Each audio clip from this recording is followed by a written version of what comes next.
একদিন আমি আমার বউকে শুনিয়ে শুনিয়ে কবিতা আবৃত্তি করতেছিলাম। বাসায় আমি বসে আছি, লাগছে বড় একা। বউ আমার কয় না কথা, খাইছি আমি সেকা। কবিতা শুনে বউ মুচকি এসে জবাব দিল, সারাদিন তোমার মতন আজাইরা তাকি না আমি। অফিসে তুমি না গিয়ে কেন করো পুংঠামি। ঠিক তখনই রুমে মা এসে হাজির হলেন।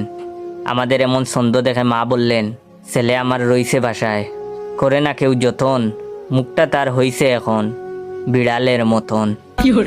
আব্বা বারান্দায় বসে পেপার পড়ছেন। আমাদের এমন ছন্দ শুনে হাসতে লাগলেন। আম্মার আগেই বাপ নিয়ে বলল, মনে পড়ে সেই কথা, চুবাইলাম তোমায় বিলে, তখন কিন্তু তুমি আশিকের মতন ছিলে। আব্বা মনে হয় কিছুটা লজ্জা পেলে সেই টপিক বাদ দিয়ে পরক্ষণেই বলল, অফিসে না গিয়ে জয় বাসায় রইছ কেন বসে, আমি কিন্তু উঠলে গালে দেব চড় কষে। দাঁত খুঁচাতে খুঁচাতে রুদেলা রুমে হাজির। সেও বলল, ভাইয়াকে একা পেয়ে দিচ্ছে সবাই বোকা। ভাইয়ার মুখ চিকার মতন লাগছে বুকা শুকা। সবার এমন ছন্দ শুনে আমি শিহরিত। রুদেলাও দেখি কম নাই, এই হতচ্চারি ছন্দ পারল কেমনে। একটু পর আবার রুমে ছোট ভাই হৃদয় হাজির। সেও বলল, ভাইয়া তুমি রাগ করে বাসা থেকে যাও চলে, সেই খুশিতে লাফালাফি করব উঠে আব্বার কুলে। আব্বা ব্রু কুচকে তাকিয়ে বলল, ফাজলামু তুই করবি না, এইখান থেকে সর, নইলে তোর গালে মারবো একটা চড়।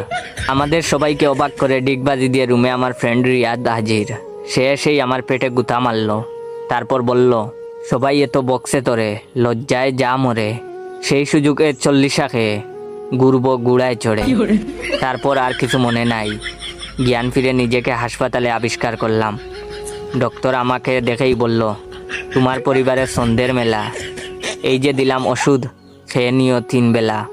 ভিডিওটা কেমন লাগলো অবশ্যই কমেন্ট করে জানাবেন। আর হ্যাঁ, ভাইয়ের পেজ ফানি মামাকে ফলো দিয়ে রাখবেন। ধন্যবাদ।